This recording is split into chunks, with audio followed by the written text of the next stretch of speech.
Welcome, everyone, to the Trailblazing Leaders podcast. It's my promise to you to bring you exceptional leaders who have demonstrated a passion for talent development and the impact it has on business growth. My guests will be discussing a range of leadership topics, from the art of high-performance teams to compassionate coaching, and importantly, the driving impact culture has on growth and revenue and profits. We're going to have the privilege to hear some incredibly compelling stories, learn about innovative practices, and gain transformative ideas from the best professionals and the most successful individuals in their industry. And if you stay with me to the end of the program, I'm going to share a special gift offer I have with all of you who attend and stay. I want to welcome you to this episode of Trailblazing Leaders and have you meet my very special guest, Matt Tenney.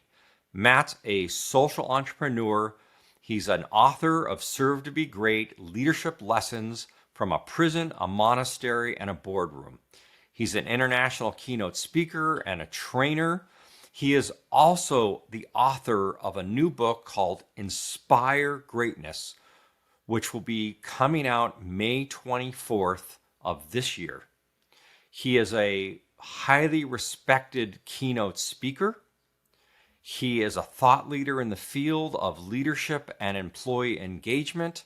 Of course, he maintains his own website where you can get tons of information on employee engagement and coaching, as well as how to book him as a speaker. The key to Matt is that he envisions a world where the vast majority of people realize that effectively servicing others is the true key to greatness. I've had the privilege to work with Matt. He's not only wise, but he has a heart of gold. So please welcome my very special guest, Matt Tenney. So Matt, welcome to Trailblazing Leaders. I'm so glad you're with me today. Oh, thank you, Russell. Thanks for that introduction. That was very kind, and I'm happy to be here, happy to help however I can. You're welcome. So let's talk about, given the number of people that you have met and your experiences of where you've been, what are your beliefs about what leadership is all about? Well, leadership is such a broad concept that, I think that's where it's easy to get into problems, right? Because if I just say leadership, well, that encompasses a wide array of responsibilities. I think at its essence, though, whether you're in a for-profit company, a nonprofit, any type of organization, there are basically two components at the highest level to leadership. There is the component of how are you executing? Like how are you creating a vision that people are inspired by? Are you creating a strategy for realizing that vision that is an effective strategy? And are you managing the processes in the organization or empowering people to manage those processes in a way where that strategy is effectively executed? So that's one side of the equation, right? Maybe we can call that the operations side. But then you've got the other side of leadership, which is people leadership. And I would argue that that's the most important side. I mean, obviously, you have to have an effective strategy. You have to have a compelling vision. But you could have the best strategy in the world. And if you can't inspire people to execute that strategy, it's of little value, or in some cases, no value at all. So to me, people leadership is where I think it's not only more important, arguably, it's also more difficult to improve. It's more difficult to grow in that area because it's not like, you can just read a book on strategy and you could be probably better at strategy. You can't read a book on people leadership and be better. You have to go practice behaviors for quite a while. So in terms of the people leadership side, that can be summed up extremely easily. If you're a leader of people, your primary job is to bring out the best in those people. In other words, your primary job is to inspire greatness. And you can do that in a systematic way by serving as a coach who helps people to thrive.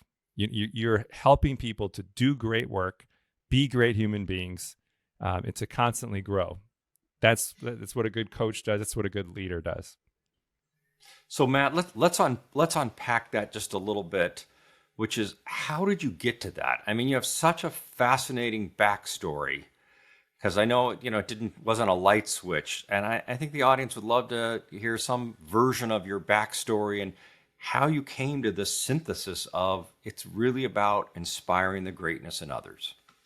Well, initially, I got into leadership development as the result of the greatest failure of my life. So it wasn't, I didn't go to Harvard and get an MBA. I wasn't running a Fortune 500 company. I failed miserably. So I actually, I've always had big dreams and always wanted to make a big impact. And a few years out of college, I got impatient, tried to take a shortcut to success, and I attempted a fraud against the government. And as a result of doing some things that were dishonest and being pretty stupid, I broke a law. I committed a fraud, and I ended up spending 5.5 years confined to prison. And it was at first, I thought my life was over, and it was the worst experience of my life. But it ended up becoming the best thing that ever happened to me. Wow. About a year into my time that I was there, I started learning about mindfulness training, and just a simple practice of becoming aware of our own thoughts and emotions, and thereby being free from those things, training the mind to be much more effective. And I had a lot of time on my hands, being confined to a military prison. So I went at it 100%. And, I was learning principally from monks. And, I was so inspired by this ideal of the monastic way that I ended up transforming the prison into a monastery of sorts. And I lived and trained as a monk for about 3.5 years while I was there. And then when I left confinement, I went to go live and train in a real monastery. And really the core ideal of the monastic way is that we're giving up our own short-term self-interest so that we can be of maximum benefit to others. And that completely transformed my experience of confinement into the most meaningful experience of my life at that point. And so that motivation to serve was born out of the monastic training. I think it had always been there to some degree, but it was refined to a great extent. The idea is you don't have to go out and save the world. You can just serve the people that you're interacting with every day. And that can make a huge impact, not only in terms of the meaning and fulfillment that you have in life, but also in terms of how you impact the world.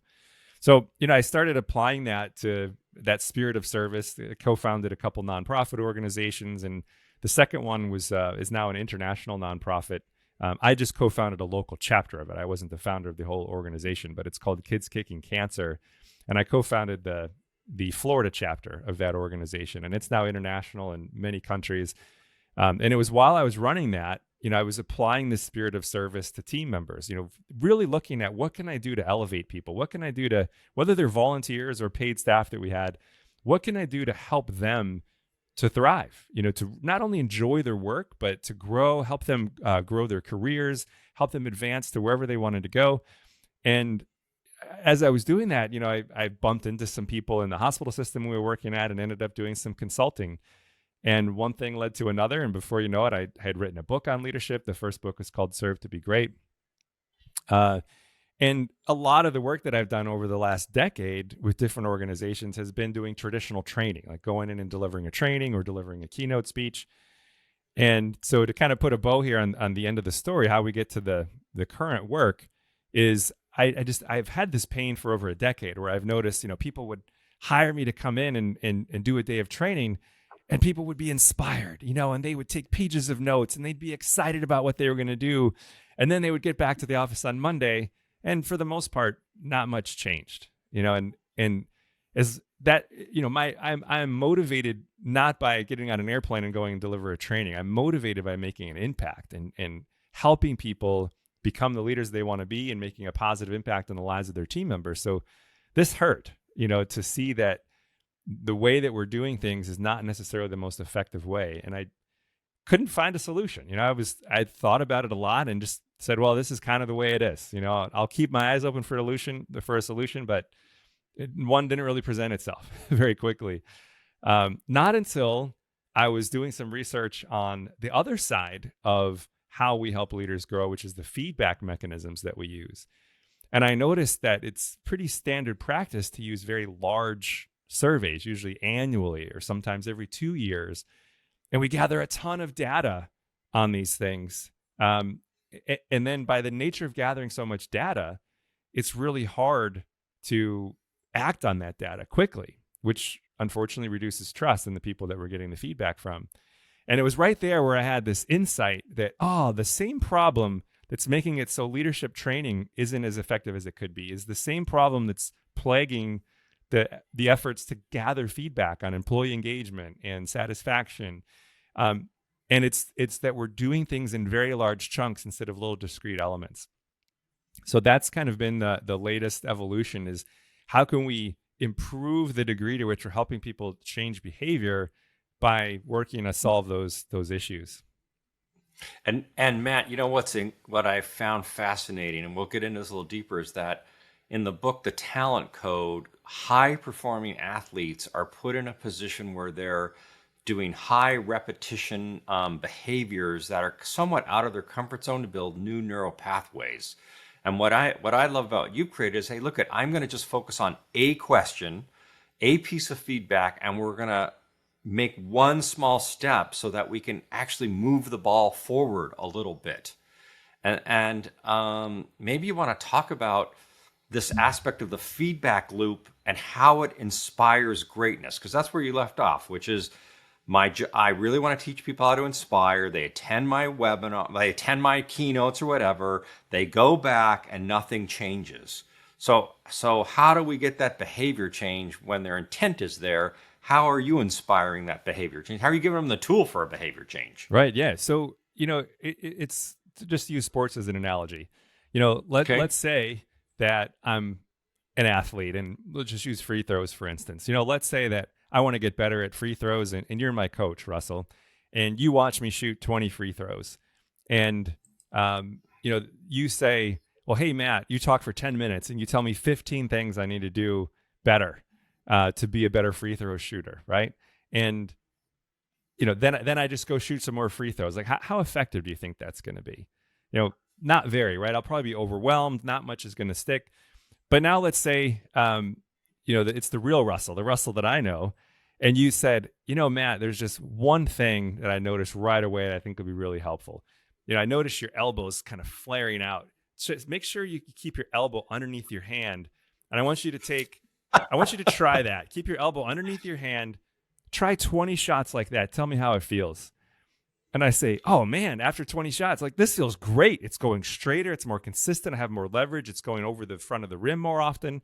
And you say, great. I want you to take 50 more shots like that. Let's get that into muscle memory, right? Yep. So now there's a pretty good chance that little micro change is going to stick, particularly if we come back to that later, and we do it again, right?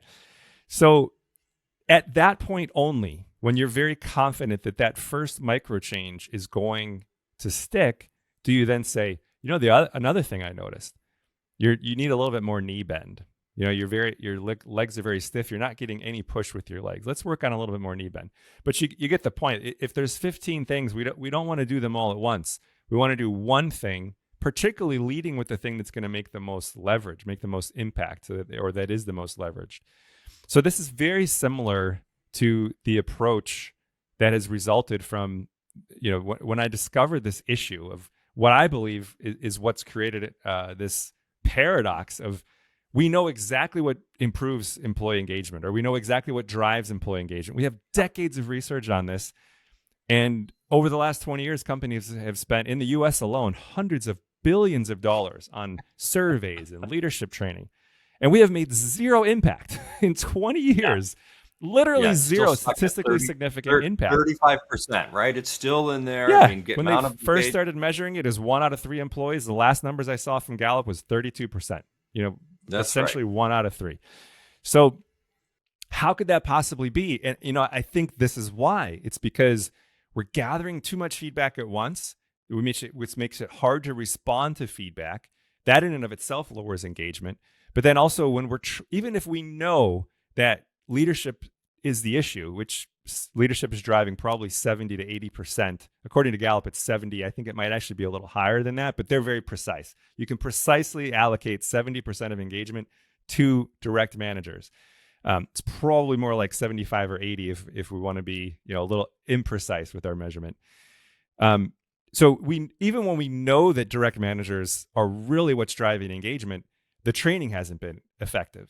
And so when I stumbled upon this issue, it just, the light bulbs went off like, oh, I think this is why we haven't improved employee engagement in the last 20 years is because of these two core issues.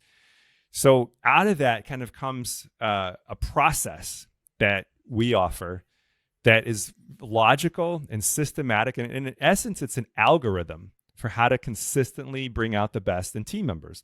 I think leadership is often thought of as more of an art than a science, right? It's like there's all these different views on what's the best leadership style and which style applies in which situation. And a lot of people think wrongly that we have to be some natural born charismatic person to be a good leader. Nothing could be further from the truth. Oftentimes, charismatic leaders are the most toxic because they're very egocentric.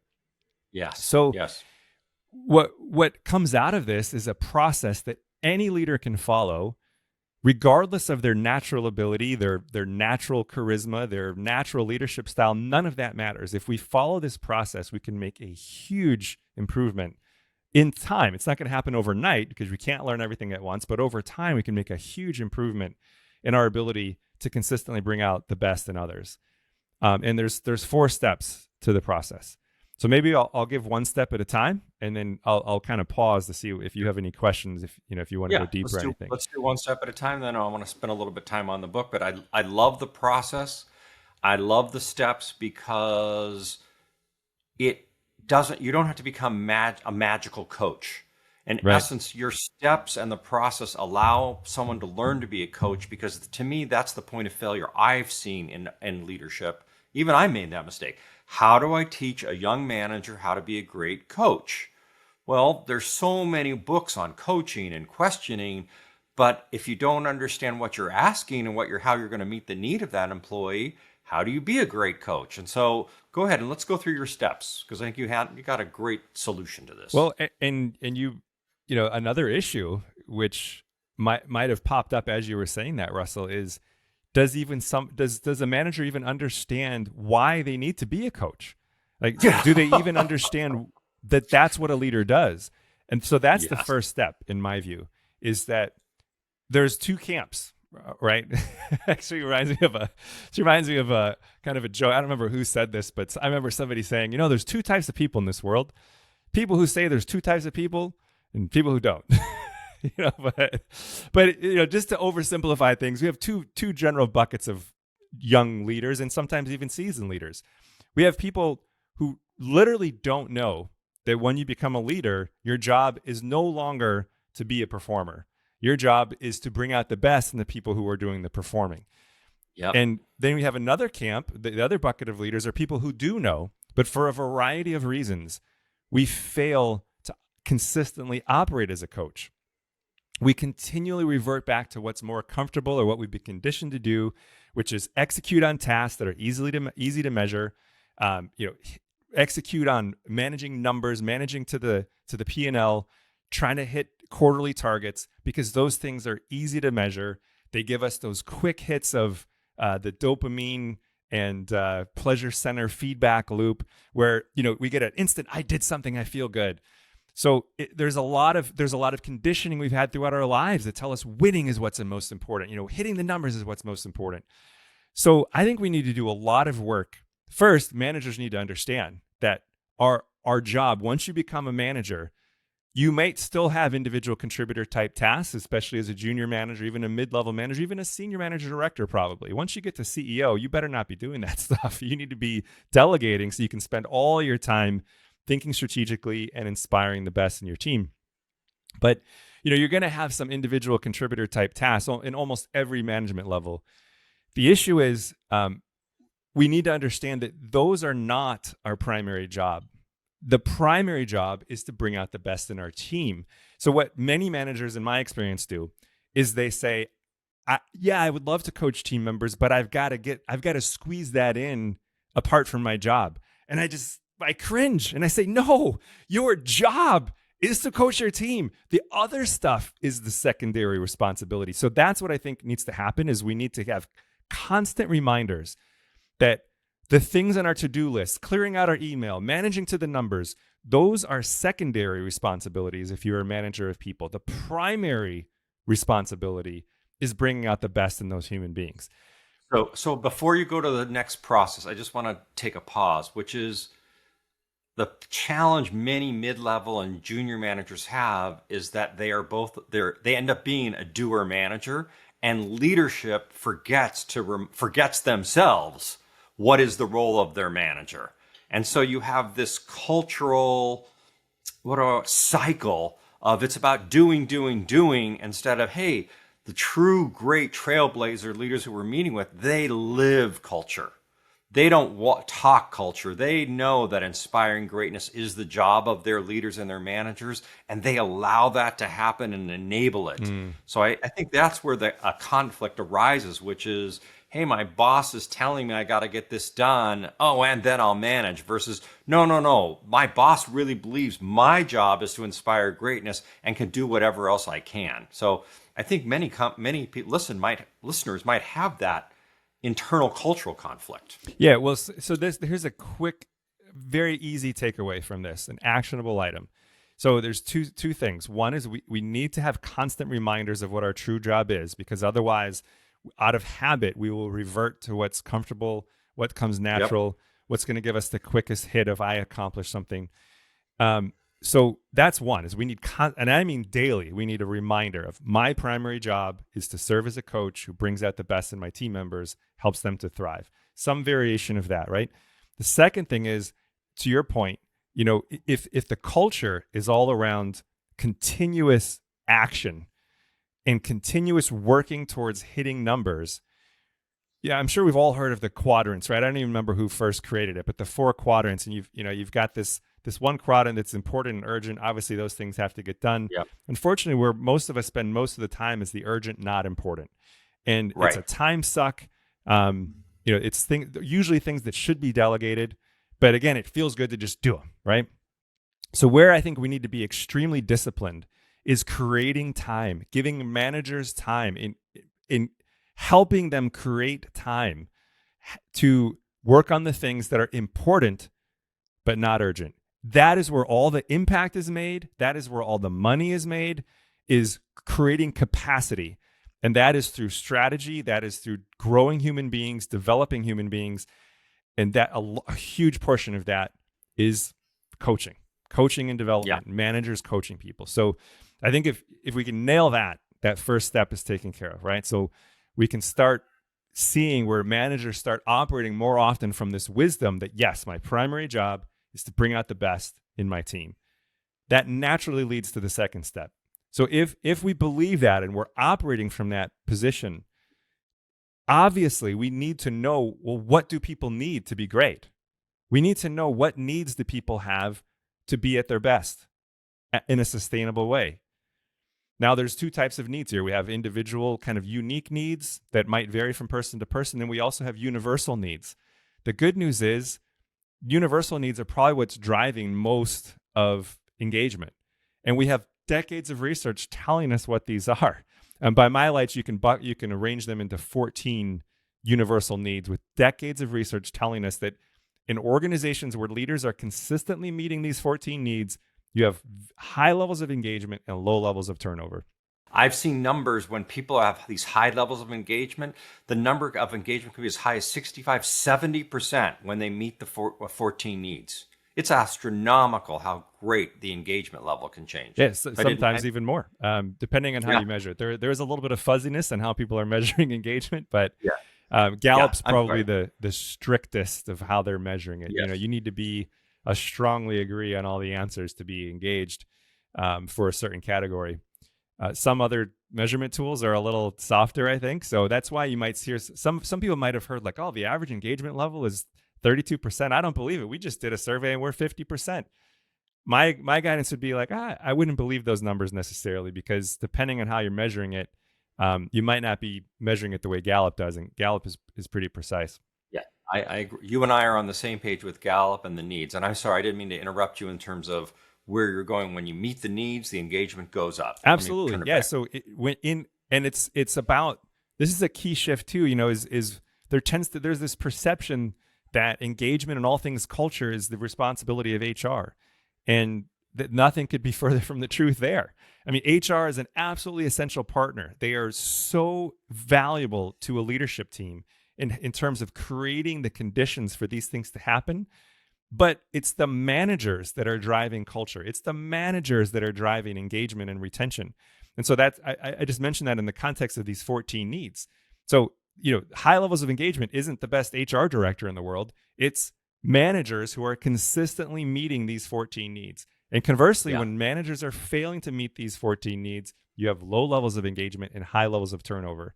And if the managers are poor, there's not much an HR director is going to be able to do unless they can help the managers to change. And that's, of course, is one of their responsibilities. So this is step number 2, is we need to identify these needs.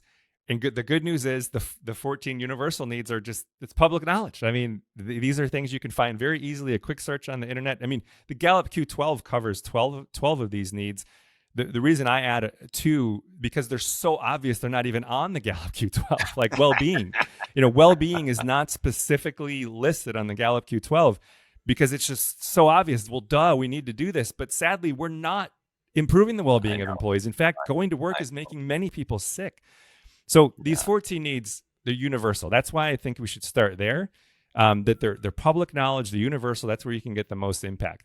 So once you understand, like, okay, I know what needs I should be meeting, the third step is also pretty logical. We need to get regular feedback on how well we're meeting these needs. This is where many organizations go wrong. We do the large surveys once a year. We get all this data. It takes 6 months to analyze the data, 6 months to come up with a plan. And this is not, sadly, this is true in many large organizations. It's so frustrating for everybody, including the people doing the surveys. It's oftentimes the next survey is already coming out before the managers are even creating their action plans for last year's survey. And it's no one's fault. It's not like, it's a bad HR director or it's a bad manager. It's the very nature of when we collect so much data, it just takes time to get through everything. So this is why I think it's critical.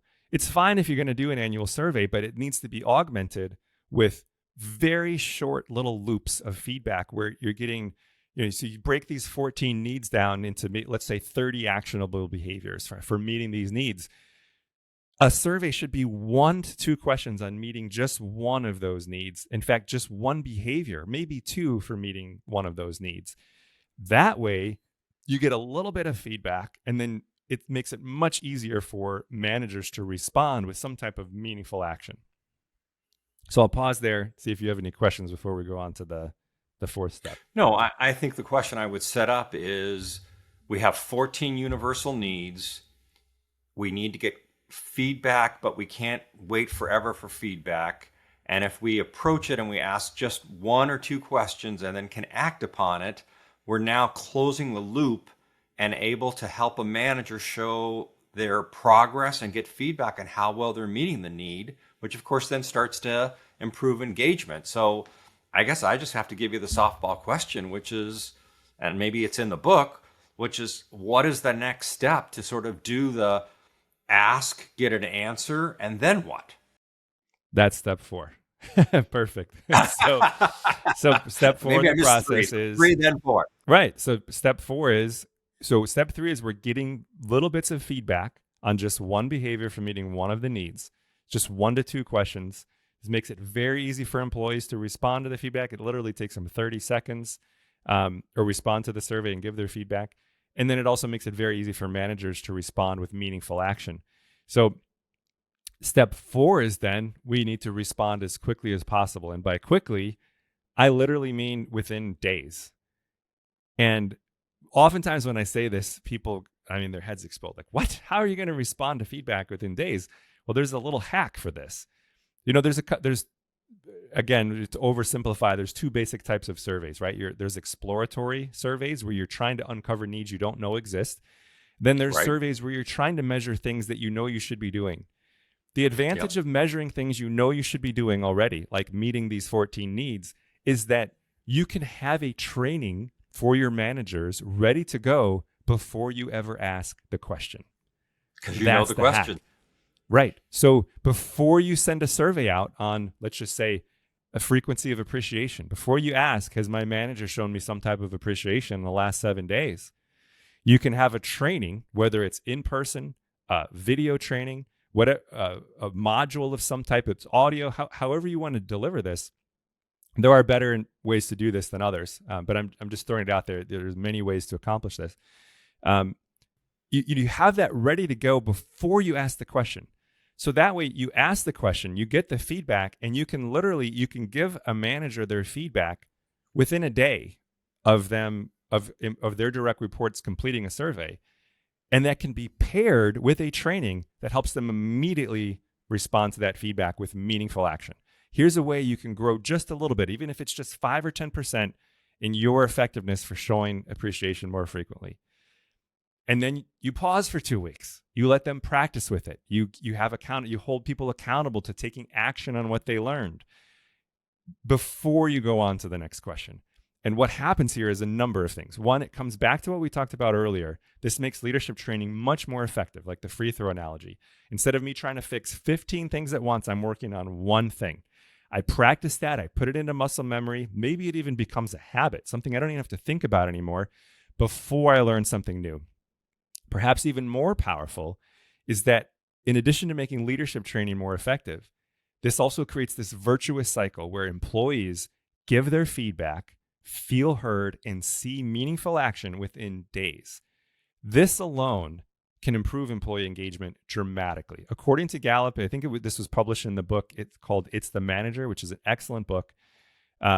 According to their research, employee engagement is nearly 3 times higher in organizations when employees strongly agree with the statement, "My organization acts upon the results of surveys I complete." Isn't that amazing? Just that. 3 times. Just by saying, you listened and acted on it. Just that. That means I'm important. That means I matter to the organization. What a great thing for it to improve engagement. So simple. Incidentally, that is one of the 14 needs to feel like your opinion matters, right? I matter. Right. That's an easy way to create an impact. So that's the power of this. There's this synergistic effect of you're getting feedback in a way that's better. You're delivering training in a way that's better. And when you synchronize the two, you create this incredibly synergistic, virtuous cycle that improves not only engagement just by the way you're asking the questions, but also improves engagement by the way you're improving leadership training, making it much more likely that something's going to happen. So Matt, let's close with 2 questions. One is, I want to give you, tell me about a client that's successful. Maybe you have a little story to share. And then the second question is going to be, I'm not going to let you go without telling me about your book, because I had a chance to read an advanced copy and really am passionate about promoting it. And I want every listener to get it and order it and buy it. So let's do one at a time. The first one is, how about a success story? Sure. Yeah. Well, I think our most successful client is actually right now is a smaller company, and they realized that if you want to make this process very as effective as possible, it comes back to step 1, which is that creating the space for people to actually engage with the content and with the training that they're receiving. Because if you don't, if you just say like, "Hey, this is another a la carte, do it if you like. This is a benefit we're offering to you," you're probably not going to see much. But if it's cultural wide, and this is what we've seen in a kind of a contrast of organizations that get some benefit out of what we do and organizations that get tremendous benefit, the ones that are getting tremendous benefit are the ones who say, "Look, we've invested in this. It's our job. We need to actually engage with the content in a meaningful way consistently for us to derive maximum benefit." And that's what they do. So you see managers just transforming in a matter of months from breaking habits that are demonstrably ineffective for management and developing new habits that are very effective for meeting these 14 needs. So that's the first question. That's second question. Okay. You'd asked about the book. I want you to talk about the book in terms of not what inspired you to write. I think we have it what will someone learn from reading the book? When it's going to be available? What do you want to say about the book? I know you've been bashful about it, but I think from what I read, it's just so powerful. Oh, thank you, Russell. Yeah. So the book is called Inspire Greatness: How to Motivate Employees with a Simple, Repeatable, Scalable Process. And so the process that you just heard, the book goes into much more detail on how to roll this out in your organization. Part 1 describes the process in greater detail, gives a little bit more nuance on some of the things that we talked about. And of course, because it's a book, there's stories that highlight the principles. So it's an engaging read, they're fun to read stories or inspiring stories.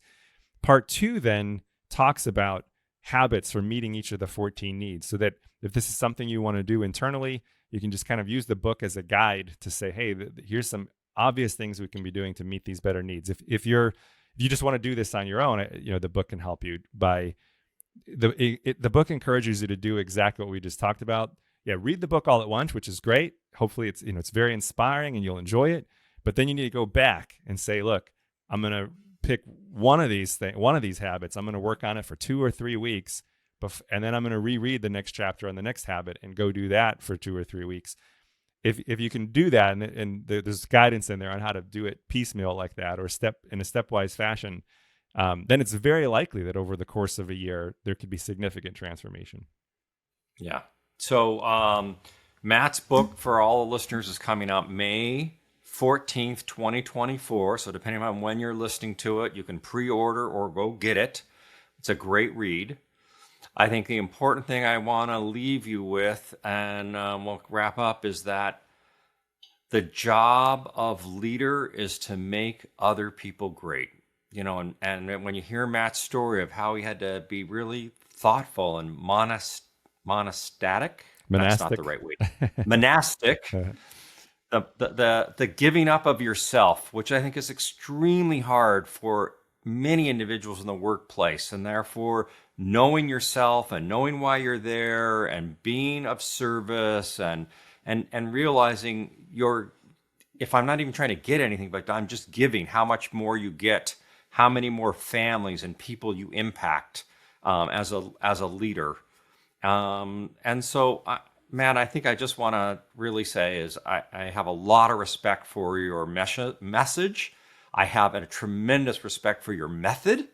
And I encourage everyone to explore it because it follows all the principles required for simple behavior change, turning managers into great coaches, helping managers have meaningful conversations with meaningful feedback that they received quickly, which is proven to transform engagement, which is proven to increase sales and profits and retention and attraction and everything an organization wants. So if you want more success, the steps are simple. It just requires the discipline, and I'm really grateful for Matt for laying them all out. So Matt, I'll give you the last word if there's anything you want to close on. Well, maybe just one last gentle reminder, which I think you touched on, is, a lot of times the most effective things we can do are the simplest. They just require disciplined execution.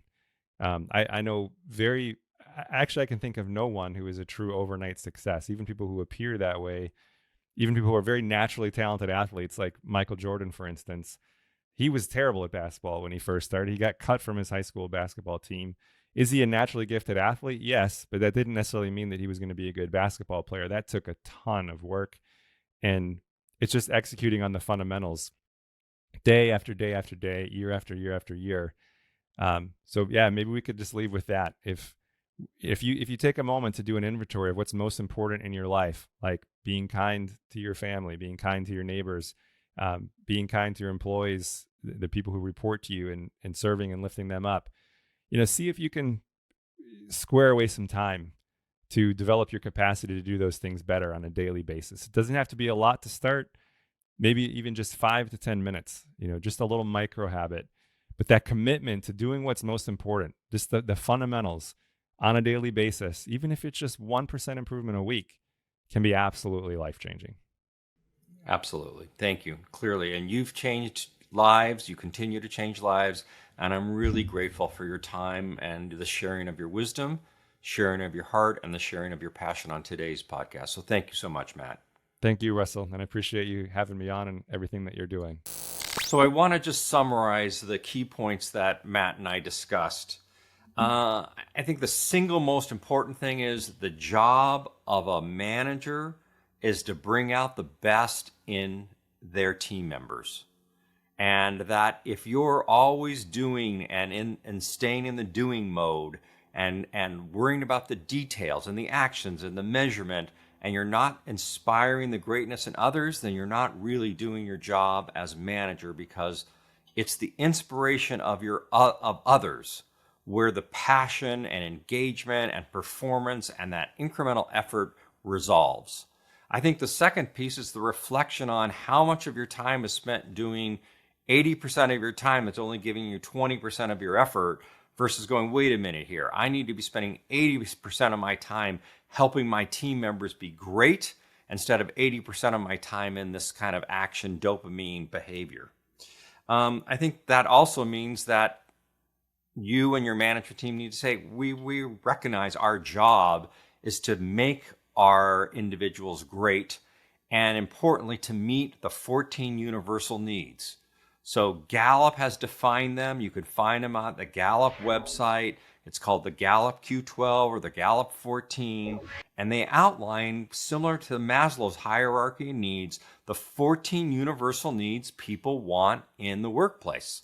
And as a matter of fact, we'll attach a little graphic to this podcast where you can download that. I have a nice little slide to share with you on that regard. And then the most important piece is that you can't make overnight behavior changes. Every great high-performing manager, coach, leader, athlete, whatever, works on one skill at a time as they build new neural pathways. They get comfortable with it. Feels awkward. I'm a golfer, and when I have to learn a new swing, it's uncomfortable. But after 20, it gets more, and 50, it becomes natural. Well, the same is with a manager. So if I learn how to ask the question, have I appreciated you this week? How do I show appreciation? How do I get out of my own skin of not being embarrassed? Because you bring yourself to the workplace. How do I make sure that I'm giving you all that you need to succeed? How do I make sure my direction has been clear to you? How do I make sure that you know how you're going to be measured? So you can see the list, and then whether you're using Matt's process or your own process, little bits of survey, one question, quick response. One question, quick response. And there's so many ways to do it, but it's the micro learning and the practice that changes behavior, which changes engagement, which changes organizational performance.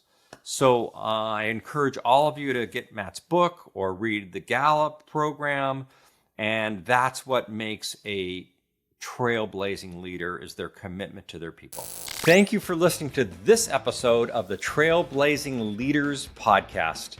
If you want to check out more episodes, you're going to find them on all major streaming platforms such as Spotify, Apple Podcasts, and of course, YouTube. The podcast is also available at our website at kernandpartners.com. Thank you for being with us today, and we'll see you on our next episode.